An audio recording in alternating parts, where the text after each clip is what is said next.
أسامة واسمح لي.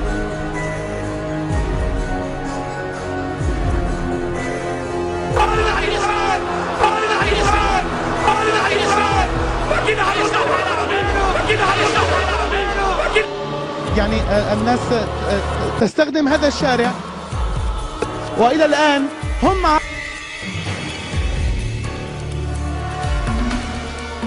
عائلات وأهل حلب يعلمون أن تلك الحديقة وباقي الحديقة صباحا يكون هناك عائلات تأتي لتناول الفطور في هذه المنطقة، حتى أن اليوم كان مشمس.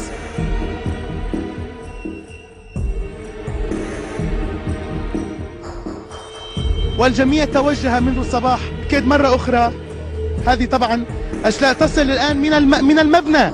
المبنى مؤلف من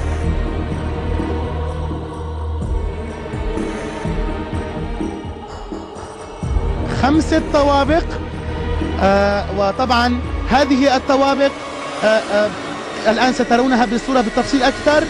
إصابات الآن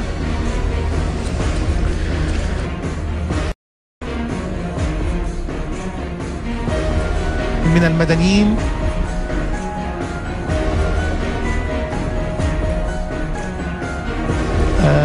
بجانب هذا المبنى.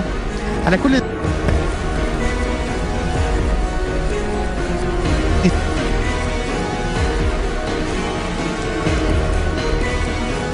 من قبل هؤلاء العسكريين، عفوا الإرهابيين، العسكريين، عفوا الإرهابيين، العسكريين، عفوا الإرهابيين، العسكريين، عفوا الإرهابيين، العسكريين، عفوا الإرهابيين.